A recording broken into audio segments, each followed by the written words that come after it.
Muy buenas noches, tengan todas y todos ustedes.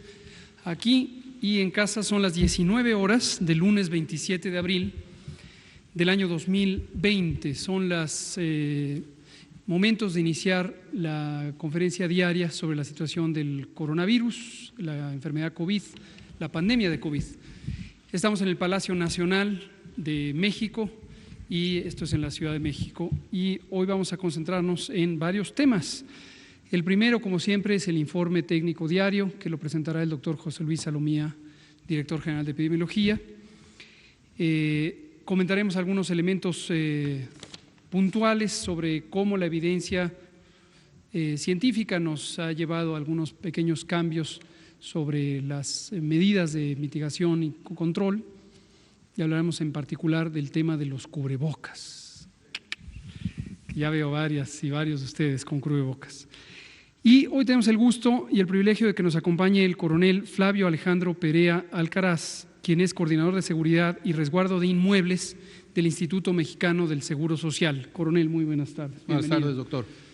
Y hoy el coronel nos va a hablar de un elemento muy importante, que es el garantizar la seguridad de los inmuebles y de las personas y de los bienes que se resguardan en estos inmuebles, propiedad del Instituto Mexicano del Seguro Social, y que esta es una de las acciones más estructuradas y decididas que las instituciones de salud tienen, y nos han ayudado mucho a garantizar que todos los elementos que ahí se resguardan funcionen bien, igual que la seguridad del propio personal. Entonces vamos a ir en ese orden. Le pido al doctor Alomía si nos comenta, enseguida le damos la palabra al coronel, y posteriormente tratamos este tipo de elementos y abrimos a preguntas y respuestas. Doctor Alomía. Muchas gracias, señor secretario. Buenas tardes con todas y todos. Vamos a iniciar la presentación de nuestro panorama epidemiológico y cómo vamos en el tema de las acciones. Estamos en el día 36 de la Jornada Nacional de Sana Distancia. Estamos en esta semana en la que vamos a transitar entre el mes de abril y entre el mes de mayo. Como ustedes ya saben, las actividades, las intervenciones de la Jornada Nacional de Sana Distancia se extendieron hasta el próximo 30 de mayo, entonces tenemos todavía esta semana y las 4 semanas que integran en su momento el mes siguiente. Estamos iniciando el día de hoy la conferencia vespertina número 59. Si pasamos a la siguiente diapositiva, por favor. Vemos la comparación de casos confirmados en los últimos 14 días por regiones de la Organización Mundial de la Salud, es decir, cómo está ocurriendo la pandemia a nivel mundial, y vemos nuevamente en el seguimiento de estos casos activos, es decir, de los casos en los últimos 14 días, la reducción nuevamente de otro punto porcentual, 39% ahora son estos casos, lo cual continúa diciéndonos que la pandemia en sí se sigue contrayendo, y vemos ahora una diferencia todavía mucho más marcada a la que veíamos ayer entre la comparación entre la región de Europa y la región de las Américas. Las Américas mantiene el 47% de los casos confirmados en todo el mundo en los últimos 14 días, pero ya la región de Europa bajó a un 41%, y la expectativa o lo que vamos a ver es cómo la región europea va a continuar contrayéndose, y esto va a estar contribuyendo también a la contracción en sí de toda la pandemia en el mundo, mientras las Américas tendremos que llegar a un punto todavía, digamos, de acme que sea común para todos los países, en donde, y posterior a eso empezará a disminuir. La siguiente diapositiva, por favor. Tenemos la actualización de las cifras en México, 15.529 casos confirmados el día de hoy. Sin embargo, de este gran total, de los 15.529, son solo 5.009 los casos confirmados que iniciaron con síntomas en los últimos 14 días. Es decir, esto es lo que también representa la epidemia activa en México, es el 32% de los casos. Los demás son casos que iniciaron con la sintomatología después de esos 14 días, ya son parte, digamos, de la historia de la epidemia, de un acumulado que se está llevando a cabo. 8.614 casos que todavía son sospechosos, de aquí puede alimentarse e incrementarse la cifra de casos confirmados. 1.434 lamentables defunciones. Estamos prácticamente a 47,000 personas que han salido ya negativas a la prueba de laboratorio, y esto en general nos pone en un poco más de 71,100 personas que han sido o han podido ser estudiadas como casos en lo que va de la epidemia en México. En la siguiente diapositiva veremos la distribución por carga de enfermedad por cada una de las entidades federativas. Es un mapa que tanto ustedes como las personas que nos ven vía los medios de comunicación ya conocen muy bien. Sabemos que a mayor intensidad del color, sobre todo los rojos oscuros, es donde más casos se están presentando, donde más cantidad de casos se están confirmando. Y en la siguiente diapositiva podemos ver precisamente esta distribución en orden ascendente. Ciudad de México y el Estado de México siempre se han mantenido a la cabeza de esta lista, pero recordemos que en este tipo de gráfico solo estamos viendo cantidad de casos y por lo tanto estos estados, por su cantidad de población que también albergan en relación a otros estados de la República, pues se espera también que tuvieran esta carga. En la siguiente diapositiva vamos a ver ahora sí la distribución de los 5,009 casos, es decir, la epidemia activa en México, y entonces cuáles son las entidades federativas en donde se han estado acumulando esta epidemia activa en función del número de casos confirmados, es decir, de la carga de enfermedad. Aquí tenemos menos entidades en colores y llamativos, es decir, tenemos más entidades en color verde, lo que quiere decir que en los últimos 14 días todavía no han acumulado una gran cantidad de casos, pero ya llamamos la atención los estados que están prácticamente bordeando el Golfo de México, estados lógicamente del norte y del noroeste como Chihuahua, Sinaloa y Baja California, y sin perder de vista que siempre Estado de México, Ciudad de México, aún en los 14 días continúan con la mayor carga de enfermedad confirmada. En la siguiente diapositiva vemos esta misma distribución de los 5,009 casos en orden descendente en las entidades federativas donde residen estas personas y por lo tanto donde se encuentra activa la transmisión. Ahora sí, en el siguiente mapa podemos hacer una comparación entre estados en el sentido de que estamos tomando sí una tasa de incidencia que es de 3.91 para todo México, pero varía y se incrementa o disminuye dependiendo de la entidad federativa. Igualmente, los estados que tienen el verde más oscuro son los estados que tienen la mayor tasa de incidencia de la epidemia activa, es decir, de los casos en los últimos 14 días, y ahí también los podemos notar: Baja California, Sinaloa, Quintana Roo y lógicamente la Ciudad de México son las que tienen estas mayores tasas de incidencia. En la siguiente diapositiva precisamente las podemos encontrar en orden descendente de mayor tasa de incidencia, que casi llega a 16 en el caso de Ciudad de México, hasta tasas que están por debajo de 1, como el caso de San Luis Potosí, que es el último de la lista. En la siguiente diapositiva vamos a ver la distribución por fecha de defunción de cómo han estado ocurriendo las lamentables 1.434 defunciones hasta el momento. Así también en un color, naranja claro, 137 defunciones que todavía son sospechosas. La mayoría de ellas están prácticamente en los últimos 3 días y están precisamente esperando un resultado para ya sea confirmarse y por lo tanto sumarse a las barras de color azul o descartarse y desaparecer de esta gráfica.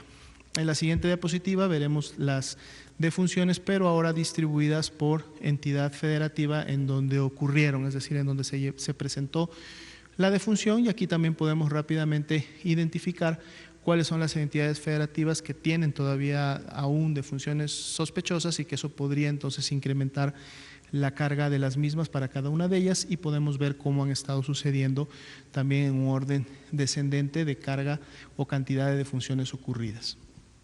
En la siguiente diapositiva vamos a ver las 4 curvas que hemos estado construyendo en estos últimos días. Son curvas acumuladas. La primera y la más alta es la que integra todos los casos que en su momento se clasificaron como sospechosos. La que sigue, que es la curva verde, tiene que ver precisamente con los casos que tuvieron que hospitalizarse, y la que sigue, que está más o menos a la mitad de la verde, son aquellos que tuvieron una evolución grave, o sea, de estos hospitalizados que tuvieron una evolución grave, y finalmente la curva azul vienen a ser las defunciones acumuladas como se han llevado a cabo hasta el momento.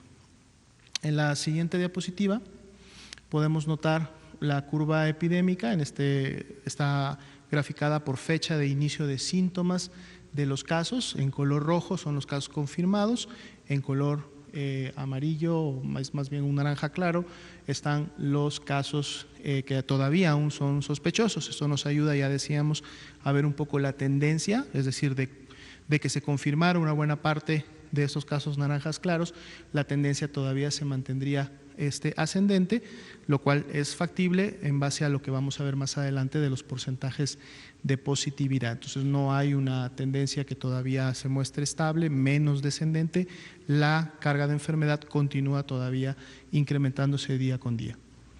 En la siguiente diapositiva, por favor, vemos precisamente la carga de casos acumulados e incidentes, los 15.529, que para el día de hoy representó un incremento de 852 casos, es un incremento de 5.8% en relación a la carga acumulada que se tenía el día de ayer, y podemos ver en las barras de color naranja que prácticamente la carga de casos confirmados del día de hoy fue bastante similar a la del día de ayer y fue menor a la de hace 2 días. Vamos a ver el día de mañana, que ya integra mucho de la actividad del día de hoy y de mañana por la mañana, si esto se mantiene con esa tendencia o empezamos nuevamente a ver algún incremento.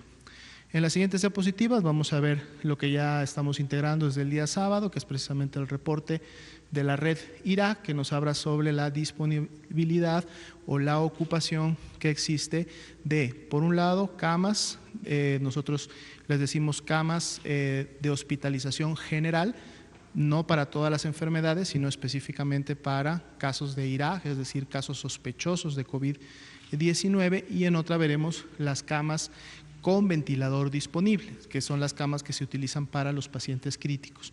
De manera general, hablamos que en el corte del día de ayer, recordemos que este es el informe del 27, pero el corte se hace de las 00 horas a las 23:59 del día previo, es decir, del día 26, y esa es la información que vamos a ver en esta y en las siguientes 2 diapositivas. 618 hospitales notificantes, este es un número similar al del día de ayer, de los cuales notificaron 536, lo cual representa un 87% de la notificación, y de esta notificación nos informan que hay 12.682 camas IRAC disponibles, estamos hablando de hospitalización general, pacientes que no requieren un ventilador, y IRAC ocupadas 3.337, lo cual representa pues un 20% de ocupación en relación del total. En la siguiente diapositiva vamos a ver esta misma distribución, pero ahora por estado de la República, por entidad federativa. Ahora sí tenemos la gráfica de los 32 entidades federativas, recordando siempre que justo esta información procede de lo que cada una de las unidades hospitalarias de segundo o tercer nivel en las entidades federativas están notificando día por día.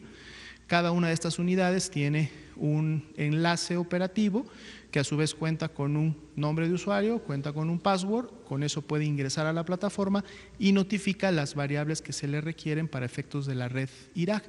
Y esto es de todos los días, incluidos los fines de semana, por eso día con día y con cortes de cada 24 horas podemos estar nosotros viendo qué es lo que está pasando en cada entidad. Aquí podemos ver, como decíamos, la disponibilidad de camas de hospitalización general del corte del día de ayer. Ya destacábamos en los reportes previos como la Ciudad de México, Baja California y el Estado de México son los que llevan una mayor cantidad de ocupación. De hecho, prácticamente la Ciudad de México ayer, si recuerdan, estaba por cruzar la mitad, hoy día ya la cruzó, está en el 56% de ocupación de las camas generales, recordando que esto también representa todas las camas disponibles en la ciudad y de todo el sector, ¿sí? O sea, tanto el IMSS, tanto el ISSSTE, como las unidades de la Secretaría de Salud y la SINSAE en aquellos estados en donde tienen hospitales federales o de alta especialidad operando. En los demás estados, en donde no los habíamos incluido en los reportes previos porque no estaban dentro de los 10 estados con mayor tasa de incidencia, podemos ver que algunos de ellos han pasado ya un cuarto, a lo mejor, de su capacidad, como es Campeche, como es Nayarit, como es en su momento hasta Nayarit, porque el último es el nacional, es el concentrado de todos, y los demás, digamos que todavía tienen una buena capacidad disponible para pacientes IRA general. Pasemos ahora sí rápidamente a la siguiente diapositiva, es similar, pero aquí vemos ahora sí la disponibilidad de camas con ventilador, es decir, aquellas que se utilizan para poder atender pacientes en estado crítico. Igualmente podemos notar cómo la Ciudad de México, Baja California, y aquí se suma, por ejemplo, el estado de Sinaloa y el estado de México, son los que tienen la mayor ocupación de este tipo de camas. Lo que lógicamente se pretende con las intervenciones de sana distancia, de la Jornada Nacional de Sana Distancia, es precisamente que estas proporciones no continúen una elevación o un incremento, sino que al no haber transmisión y al no haber casos confirmados, sobre todo en población que tiene factores de riesgo de los cuales se han descrito, no tengan que llegar a los hospitales y que estos números empiecen a elevarse. Por eso es importante el seguimiento diario de este tipo de indicadores. En la siguiente diapositiva, estos son diapositivas o informes que vamos a estar actualizando semana con semana. A lo mejor no los van a ver todos los días, pero al menos sí todos los lunes vamos a estarlas actualizando para que tengan ustedes un corte. Aquí tenemos precisamente la distribución por grupos de edad, ya lo habíamos presentado en conferencias previas, de todos los casos confirmados acumulados, es decir, de los 15.529, para ver cuáles son los grupos de edad que en su momento han tenido la mayor carga de enfermedad para cada uno de ellos. La media de edad en el caso de todos los casos confirmados de COVID es de 46 años y como ven hay un ligero predominio en los hombres con un 58%. Si pasamos a la siguiente, donde ahora tenemos la distribución, pero de las personas que lamentablemente han perdido la vida, 1.434, vemos cómo esta carga se empieza a recargar un poco más hacia las edades avanzadas. Aquí la media de edad ya es de 59 años, a diferencia del anterior que estaba en 46, y vemos cómo también incrementa la cantidad o la carga en los hombres. Aquí estamos en un 68% para el tema de las defunciones. En la siguiente diapositiva vamos a ver la comparación entre los casos activos y los casos recuperados. El color azul, es un azul bajo, es un azul claro, representa a los casos que se han ido recuperando en función de la fecha de inicio de síntomas. Y en color verde estarían identificados esos casos activos que estamos diciendo que son los o que están ocurriendo más recientemente en los últimos 14 días, para que en este caso también podamos ver la perspectiva de cómo en su momento estos casos se van acumulando en la medida de cómo se va generando la estadística como tal. Vamos a también estar actualizando estas cifras con alguna periodicidad. En la siguiente diapositiva vamos a ver los porcentajes de positividad. Si recuerdan la última vez que los presentamos, siempre comentábamos que esperábamos que este porcentaje de positividad se fuera incrementando con el transcurso de las semanas. Habíamos tenido un cierre previo alrededor del 30% en la semana 17. La curva punteada de color rojo es la de COVID-19, las otras representan a influenza y otros virus respiratorios que ya desde la semana 12 están prácticamente pegadas a la basal, y es desde la semana 11-12 en donde este porcentaje se incrementó para COVID, y vean cómo en lo que va ya de la semana estamos en un 48% de porcentaje de positividad. Esto quiere decir que ya de cada 10 casos sospechosos, la mitad prácticamente, o sea 5, están siendo ya COVID. Si recuerdan, hace 2 semanas eran 3 de cada 10, ahora ya son 5 de cada 10 y se está cumpliendo el pronóstico de este incremento de casos. En la siguiente diapositiva, no, esa la vamos a dejar para el de presentación, sería todo por el momento. Gracias, doctora Lumía. Le damos la palabra al coronel Perea Alcaraz, por favor, coronel, si es tan amable. Gracias, doctor. Buenas tardes. Soy el coronel Alejandro Perea Alcaraz. Desde el 1 de octubre del 2019, comisionado como coordinador de seguridad y resguardo de inmueble en el Instituto Mexicano del Seguro Social, por lo que me permito informar lo siguiente. El 30 de marzo, en la sesión del Comando Central del IMSS, órgano de toma de decisiones para hacer frente a la emergencia sanitaria de COVID-19, el director general del Seguro Social, el maestro Zoé Robledo, giró instrucciones para nombrar a los médicos de salud en el trabajo de cada hospital en toda la República, para que ellos fueran los encargados de recibir, registrar, administrar y distribuir los equipos de protección a todo el personal de salud que se encuentra en primera línea de atención en dichos hospitales. Cabe destacar que el nombramiento de los binomios médico-enfermera y médica-enfermero para el control de estos equipos de protección personal en los hospitales fue firmado por el propio director general. Estos médicos de salud en el trabajo son los que en épocas regulares normalmente dan las incapacidades o bien generan dictámenes de trabajo, entre otros importantes procedimientos.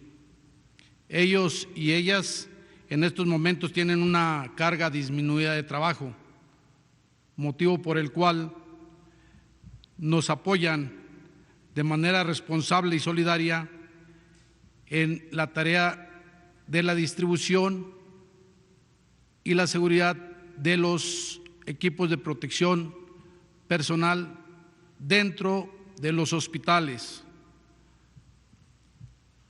Por lo que respecta a la seguridad en los hospitales, podemos decir que nos la está garantizando la Guardia Nacional. Se trata del despliegue de 1,843 elementos de la Guardia Nacional que se encargan, primero, de proteger al personal de salud para evitar cualquier agresión en su contra. Lo que buscamos es que el personal médico se desempeñe con tranquilidad, sin preocupación, sin sobresaltos, y para ello tenemos a la Guardia Nacional. Nos están proporcionando seguridad en las instalaciones hospitalarias de reconversión COVID. Segundo, la Guardia Nacional resguarda 176 hospitales de reconversión para evitar el ingreso de personas no autorizadas, es decir, alguien que no sea personal del IMSS, alguien que no sea un paciente o alguien que no sea un familiar autorizado de un paciente. Asimismo, la Guardia Nacional vigila, custodia las entradas y salidas de los hospitales, esto para tener un mayor orden y control sobre lo que ingresa y egresa de estas instalaciones hospitalarias.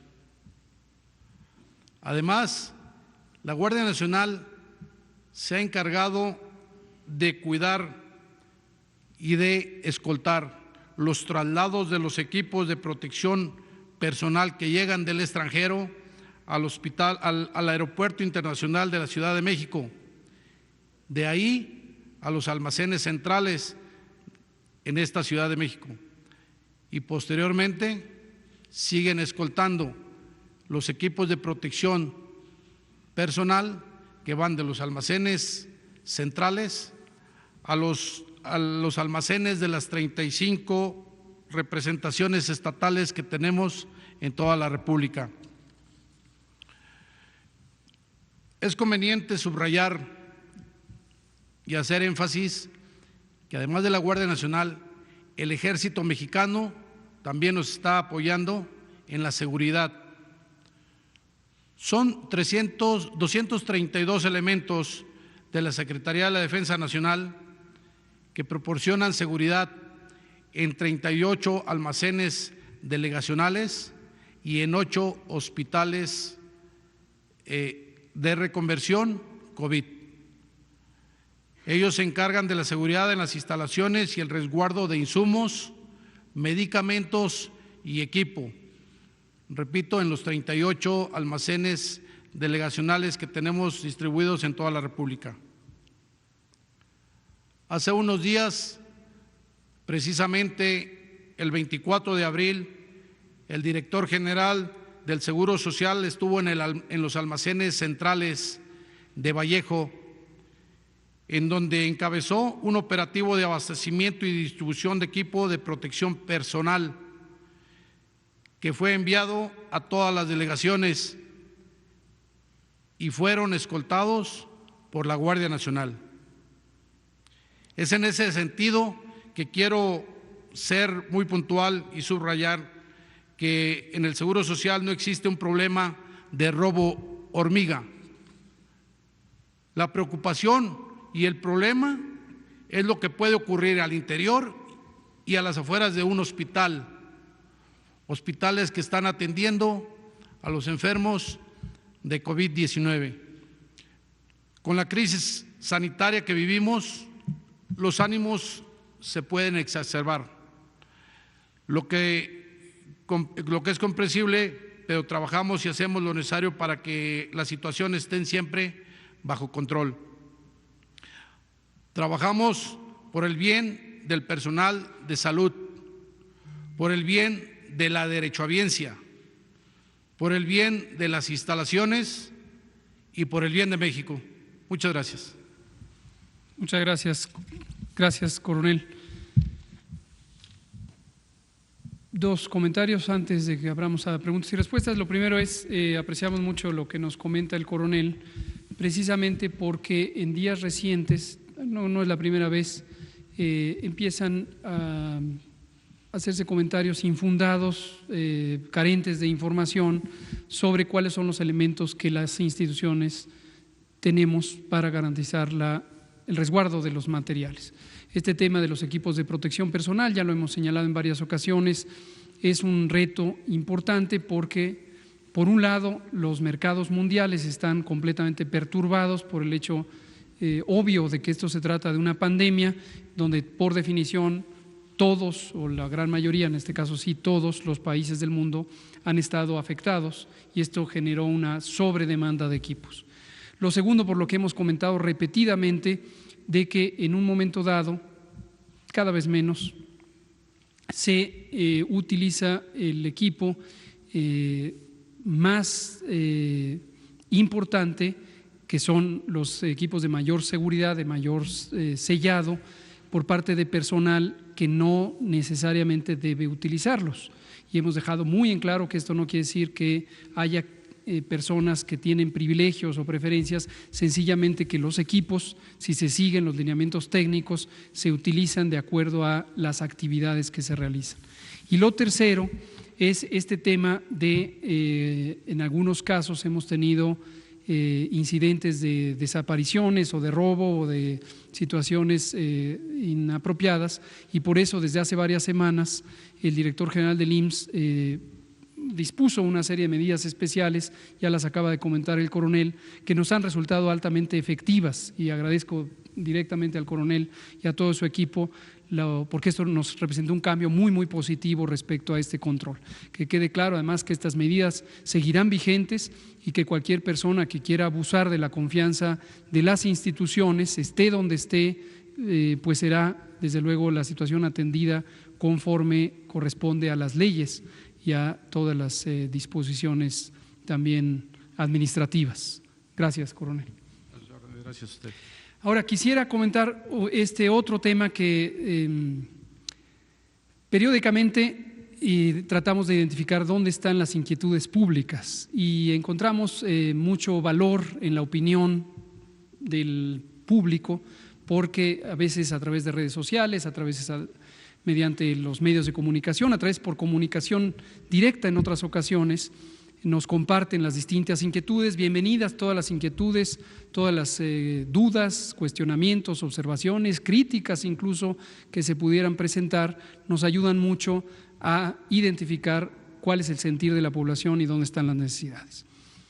Una de esas comentarios es el tema de los cubrebocas de uso comunitario. Y aquí quiero referirme a lo siguiente. Es muy claro y desde mi punto de vista completamente legítimo, que la población en general quisiera tener respuestas precisas o dicotómicas en blanco y negro, o es sí, o es no, o es siempre, o es nunca, para cada cosa que le ocupa. Es totalmente legítimo. Lo mismo ocurre en el mundo de la medicina clínica, cuando un paciente, esto independientemente de COVID, acude a consulta y quisiera saber, ¿me puedo comer el brócoli? No me puedo comer el brócoli. ¿Puedo tomar agua? No puedo tomar agua. ¿Puedo subir a la montaña? No puedo subir a la montaña. Raramente, déjenme decirles que raramente en la experiencia de salud, tanto en medicina, en la experiencia clínica individual de la salud, como en salud pública, las cosas son en blanco y negro. Raramente hay consideraciones absolutas. En la gran mayoría de las cosas existe una situación que puede cambiar respecto al tiempo, porque a veces lo que era inconveniente en un momento puede ser aceptable en otro momento y puede ser recomendable en otro momento.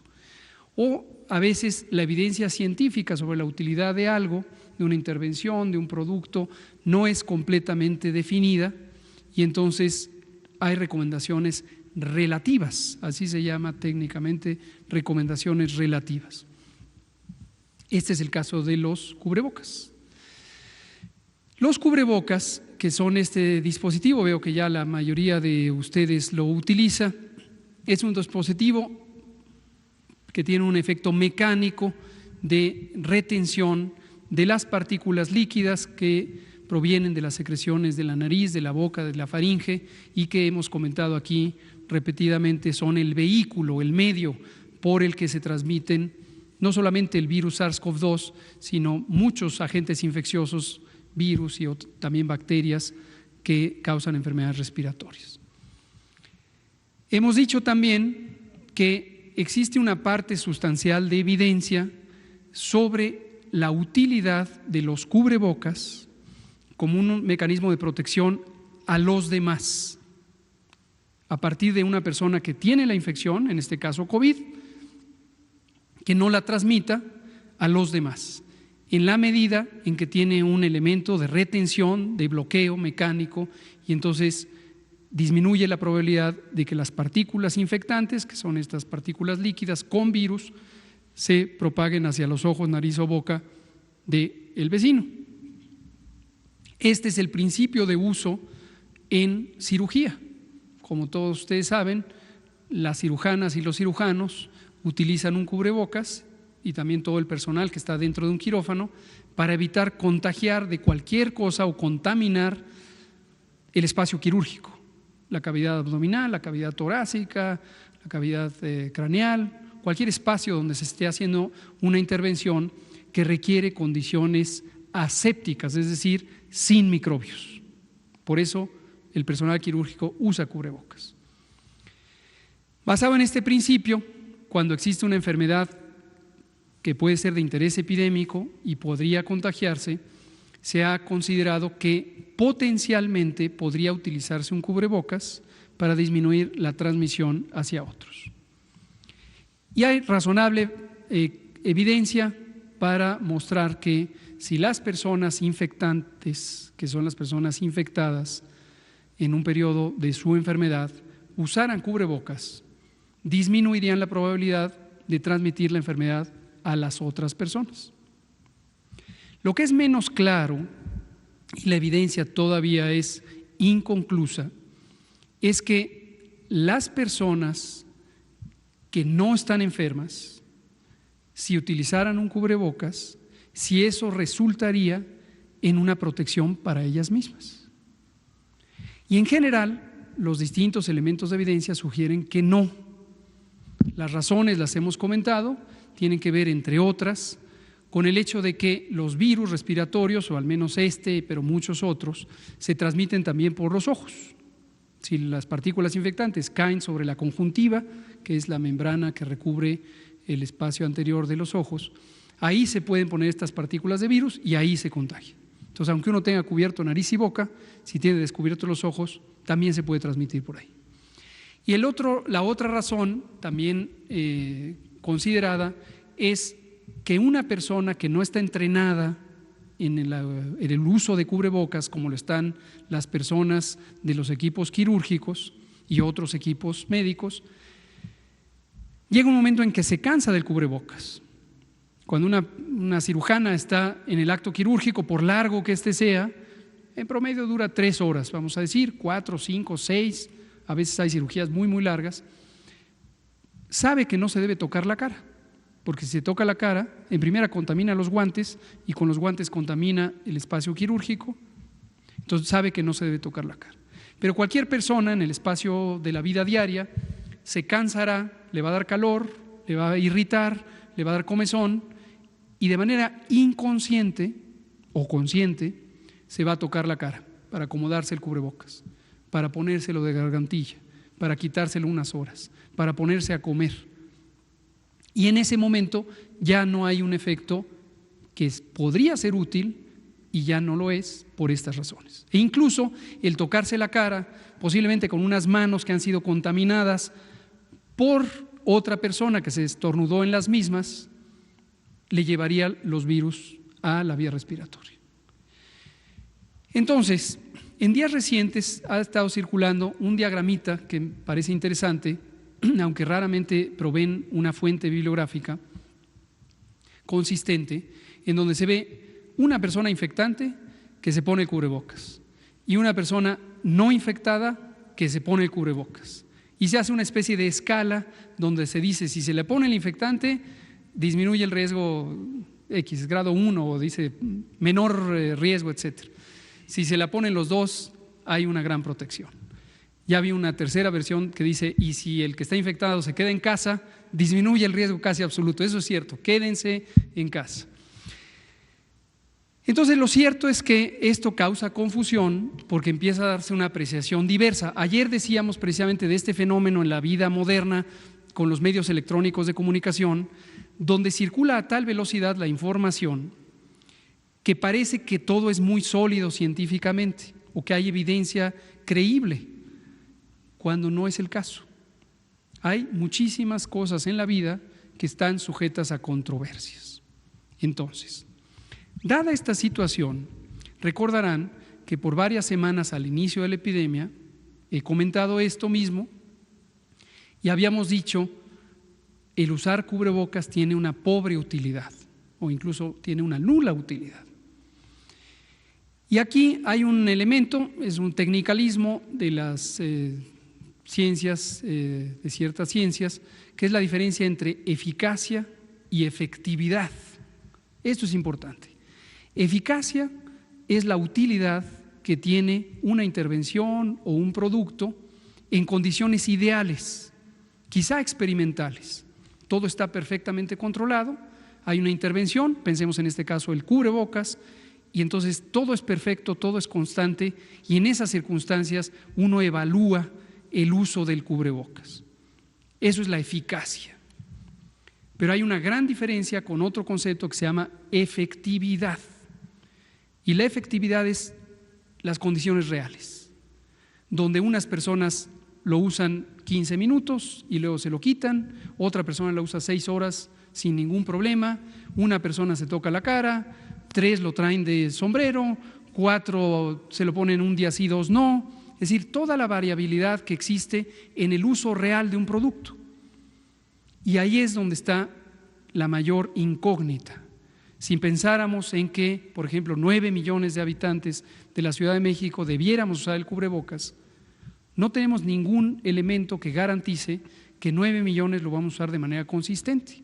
Es decir, todo el tiempo en los sitios públicos, descansar quizá en el espacio privado, no lavarlo para conservar la textura y la integridad de sus fibras, etcétera, y que todos los cubrebocas van a ser de la misma capacidad de filtrado, etcétera, ¿no? Bueno, termino diciendo lo siguiente, si me pasan la diapositiva final. El Instituto Nacional de Salud Pública, cuyo mandato de ley es generar conocimiento científico para orientar las políticas de salud, hizo un análisis, un estudio, me voy a parar brevemente para comentarlo, con una metodología que se llama revisión rápida de la evidencia. Esto corresponde a una versión acortada de una metodología que en las ciencias de la salud y otras se llama revisión sistemática de la literatura y consiste en recopilar los distintos estudios científicos sobre un tema para ver cuál es el consenso científico que hay sobre ese tema. Aquí la doctora Stern, el doctor Tonatiuh Tonatiuh Barrientos y otros colegas hicieron este estudio, lo publicaron recientemente y encuentran lo siguiente. Se hizo la revisión rápida, el artículo se llama Revisión rápida del uso de cubrebocas quirúrgicos en el ámbito comunitario, e infecciones respiratorias agudas. Entonces hicieron esta revisión rápida del uso del cubrebocas en el ámbito comunitario. Encontraron 4 de 6 revisiones sistemáticas que no encontraron reducciones de contagio asociadas con el uso de cubrebocas. Encontraron que 6 estudios experimentales no encontraron diferencia entre la probabilidad de contagio asociada con el uso de cubrebocas y solo un estudio estimó una reducción del 20% en la incidencia al asumir, sin tener una demostración directa, ni que sea aplicable a todas las sociedades, que 10 al 50% de la población usa correctamente el cubrebocas. En otras palabras, para pensar que esta evidencia sugiere el uso de cubrebocas, tendríamos que considerar que 10 al 50% al menos lo utilizara de manera consistente a lo largo de todo el día, con la misma calidad de cubrebocas, con el mismo estado de conservación del cubrebocas, sin tocarse la cara, etcétera, etcétera, etcétera. Por lo tanto, la conclusión de los científicos es: la evidencia no es concluyente para sustentar la utilización poblacional del cubrebocas para disminuir el número de contagios de infección por virus respiratorios. Ahora, cuando uno participa en la generación o recomendación de políticas públicas, uno tiene que considerar la evidencia y también los aspectos prácticos.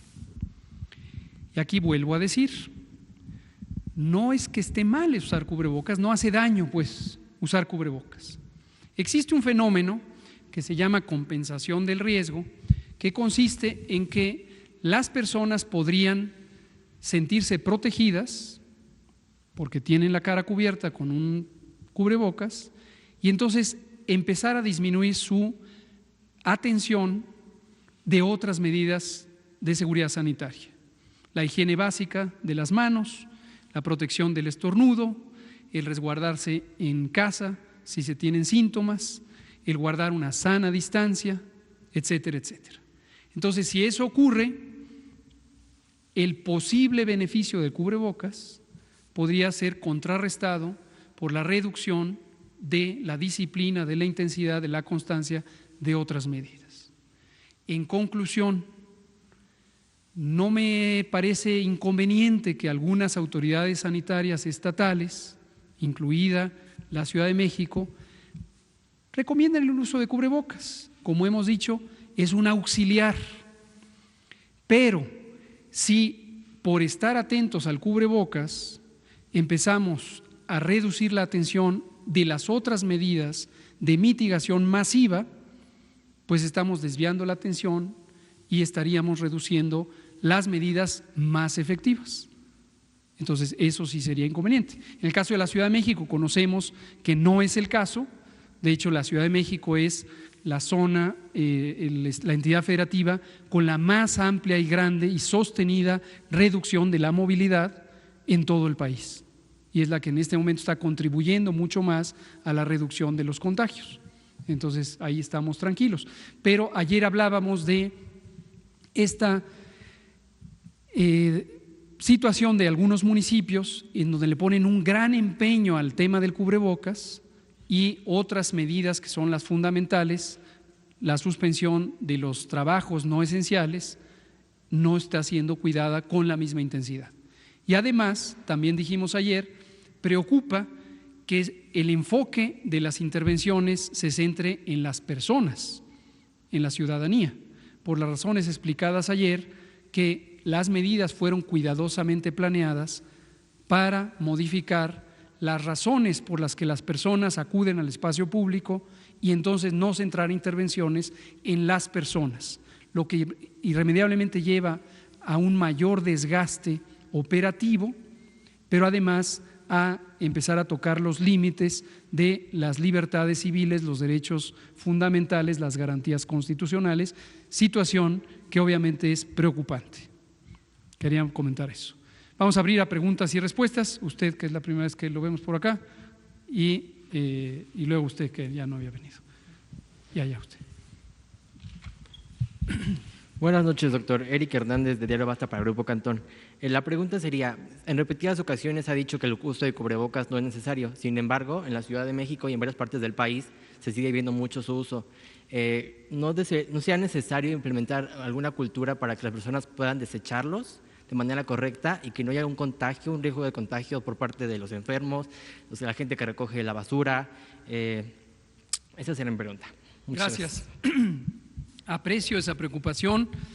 En términos de la probabilidad de ser contagiado porque hay un objeto inerte, en este caso el cubrebocas, no nos preocupa tanto, porque como hemos comentado, la evidencia sugiere que la eficiencia de los contagios es mucho menor a través de un objeto inerte, a través de que me compartieron el celular o me compartieron una botella, etcétera, excepto que se la compartan directamente, pero digamos no por tocar y luego tocarse. En el caso de los cubrebocas, si estos acaban en un basurero, pues no preocupa tanto, pero sí hay una preocupación que si pensáramos en que el uso de cubrebocas fuera masivo, no sería algo menor, que sería el hecho de que se haga un mal procedimiento de descarte, de eliminación. Estos pueden acabar obviamente en el espacio público abierto, pueden acabar en mantos de agua, pueden acabar en el mar y podrían tener un impacto dañino al medio ambiente, entre otros daños. Gracias. Usted. Y luego usted. Gracias, doctor. Buenas noches, Daniela Pastrana, de Pie de Página. Yo tengo dos preguntas que de pronto pensándolos pensé que a lo mejor pueden parecer contradictorias sobre la situación en la que estamos, digamos, de riesgo. Una es porque vemos que la curva sigue aumentando, porque si bien hay ocupación, o sea, todavía disponibilidad de camas, pues en la Ciudad de México está a la mitad y si tienen tiempos de recuperación de un mes o del tiempo que de pronto nos han dicho, pues parece de pronto que pueden en algún momento saturarse. Entonces, una pregunta tenía que ver con esa situación. ¿Qué haríamos en el caso de que se sature, sobre todo la Ciudad de México, que es donde está ya arriba del 50% la ocupación? Si hay un plan para mover a las personas o qué se podría hacer en ese caso.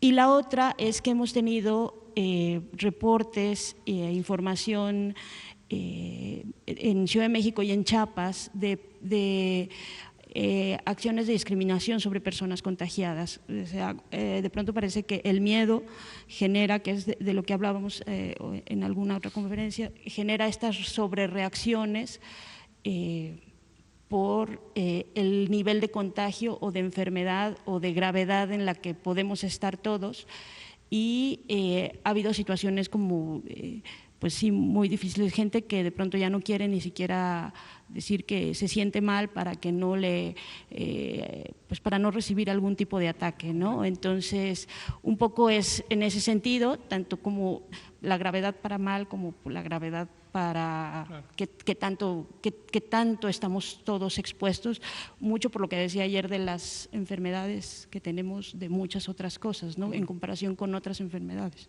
¿Cómo no? Gracias por su comentario respecto al plan. El plan existe, lo hemos relatado varias veces, el sábado o el domingo enumeraba yo los distintos elementos del escalamiento. Esto incluye la ampliación de capacidades, y hablamos de que se duplicó prácticamente la capacidad del sistema de salud, la capacidad instalada en la parte de atención médica hospitalaria, con los procesos de reconversión hospitalaria, que incluyen la optimización de los espacios o del uso de los espacios, se difirieron procedimientos quirúrgicos, se difirieron intervenciones diagnósticas. Ese es un primer elemento. Lo segundo fue la reorganización interna de hospitales, es un segundo elemento. El tercer elemento fue la incorporación de espacios temporales de muy distinta naturaleza, algunos en las propias unidades de salud, por ejemplo en las camas hospitalarias ordinarias que están fuera de la terapia intensiva y que se garantizó que pudieran ponerse los ventiladores mecánicos o que existiera el personal. También esto implicó, y mañana lo vamos a comentar en el Pulso de la Salud, el asunto de el modelo piramidal de atención, donde una persona especialista, hay muy pocas personas especialistas en medicina crítica en el país, entonces para multiplicar su capacidad se hizo un esquema piramidal donde una persona especialista es tutora de 5 y cada uno de esos 5 de otros 5, entonces tenemos una pirámide de 25 y estos bloques han sido muy útiles. Mañana vamos a comentar sobre eso. Otro elemento fue la colaboración con el sector privado, que se firmó un acuerdo para 6 entidades clínicas de alta frecuencia, algunas de ellas quirúrgicas, que pudieran ser atendidas para los pacientes con seguridad social en unidades privadas. Otro fueron unidades temporales, como en el caso de la Ciudad de México, esta unidad temporal COVID-19 en el Centro Banamex. Y otra más, hoy por cierto tuvimos una muy productiva reunión sectorial, es un esquema de transferencia de personas, en su momento está contemplado en una forma de organización geográfica por proximidad. Entonces vamos a poner un ejemplo hipotético, que la Ciudad de México llegara a un punto de saturación, entonces la zona conurbada, por un lado tiene sus propias necesidades, pero también se puede convertir en un receptor de pacientes, o viceversa, si se saturara primero la zona conurbada, la Ciudad de México se vuelve un receptor, ¿no? Gracias. Y sobre la discriminación, pues indudablemente la discriminación hacia cualquier persona, por cualquier razón, es siempre una actitud muy nociva para la sociedad. Históricamente las enfermedades, sobre todo las infecciosas, han sido motivo de actos de discriminación, actos de agresión, y estos son siempre repudiables, siempre inaceptables. Ha habido epidemias largas que todavía existen en el mundo, como la epidemia de VIH-Sida, y ha sido de manera emblemática uno de los motivos constantes y aberrantes de prácticas de discriminación, de homofobia, de intolerancia, que son siempre repudiables en términos éticos, de derechos humanos y obviamente también en términos de salud. Toda persona enferma o en riesgo de enfermarse tiene el derecho, merece ser tratada con respeto, con cariño, con compasión, con afecto, en una forma incluyente, siempre, invariablemente, siempre. Y todas y todos estamos en un riesgo potencial de tener esta enfermedad, COVID o cualquier otra. Entonces tenemos que considerar eso. Vamos a dar a la penúltima pregunta, si nos da tiempo pasamos a una última. Buenas noches, Liliana Noble de Pulso Saludable. Doctor Gatell, yo le quisiera preguntar, ¿los anticuerpos es igual a inmunidad? Y en el sentido de que ve que se está popularizando mucho el carnet de la inmunidad, ya dijo la Organización Mundial de la Salud que es algo que pudiera incluso alterar las cifras actuales y ser mucho más peligroso. No sé si nos pudiera comentar algo al respecto. Y yo también quisiera saber, ¿todos en algún momento somos, seremos o estamos siendo pacientes asintomáticos? Gracias. Muchas gracias.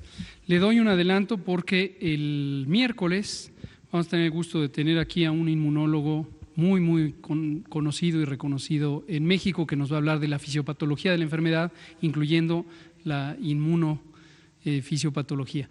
Pero el adelanto es lo siguiente, y es parte de esto, que este fenómeno que decíamos de cómo la información pública a veces va a una velocidad más grande que la robustez de la evidencia científica. Efectivamente, en las conferencias de prensa de la Organización Mundial de la Salud, el doctor Tedros Ghebreyesus, su director general, ha hecho este señalamiento que todos conocemos de que no existe hasta el momento, hoy es 27 de abril, no existe hasta el momento una evidencia clara sobre la naturaleza de la inmunidad que podría despertar la infección por el virus SARS-CoV-2, con enfermedad, COVID, o sin enfermedad en una condición de portador asintomático. Esto explica precisamente por qué las pruebas serológicas, que son estas pruebas que analizan la sangre para medir las concentraciones de anticuerpos, todavía no tienen una validez técnica, ninguna de ellas, porque la evidencia científica necesaria sobre a qué concentraciones de anticuerpos se llega y en qué momento después de la infección empiezan a aumentar las concentraciones de estos anticuerpos todavía no es concluyente. Entonces, inquietudes o dudas científicas que persisten. Uno, si esta infección producirá una inmunidad suficiente para evitar los contagios en una etapa posterior. Por la dinámica de la transmisión de esta epidemia, se sugiere que así podría ser. Sin embargo, todavía falta información sobre la naturaleza de los anticuerpos que se generan. No quiero abrumarlos con un tecnicalismo, pero en enfermedades infecciosas existe un tipo de anticuerpos que se llaman neutralizantes, que son capaces de interferir con la replicación del virus. Y existen otros muchos anticuerpos que no tienen esa condición de neutralizante y entonces dan respuestas inmunes ineficientes. Entonces, todavía hay muchas inquietudes, también hay muchas dudas sobre la cantidad o proporción de personas asintomáticas que podrían transmitir. Y entonces por eso ustedes ven un día que se pone un gran énfasis en los asintomáticos, al día siguiente alguien dice no son tan importantes y entonces alguien replica y dice no, sí son importantes. Todavía no se conoce con detalle y en una forma generalizable cuál es el porcentaje de personas asintomáticas que podrían ser portadores del virus y si podrían o no ser transmisores. En México está en curso un estudio que coordina el Instituto Nacional de Ciencias Médicas y Nutrición, Salvador Subirán, sobre este tema precisamente, y hay en otras partes del mundo. Entonces todavía tenemos que esperar al respecto. Lo voy a tener que dejar pendiente porque me avisan que se acabó el tiempo y mañana continuamos, en la mañana con el pulso de la salud y en la tarde con esta conferencia de prensa. Gracias, coronel. Gracias, doctora Lomía. Gracias. El aplauso. Ya a las 6 va a quedar, 6:30 con la otra conferencia.